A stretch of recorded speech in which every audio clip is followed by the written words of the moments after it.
పేలాల పిండికి కావాల్సిన పదార్థాలు పేలాలు, బెల్లం, ఇలాచీ పొడి, బాదం పప్పు, జీడిపప్పు.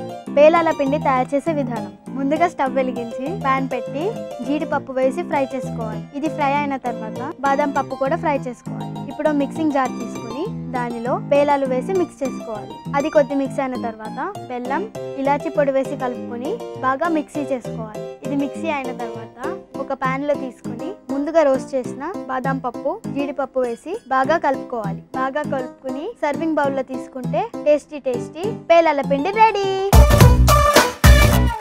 ఓకే అండి, చూశారుగా మా వీడియో. మీకు నచ్చినట్లయితే మీ ఫ్రెండ్స్కి షేర్ చేయండి, లైక్ చేయండి. మా వీడియోని సబ్స్క్రైబ్ చేసుకోవడం మర్చిపోకండి.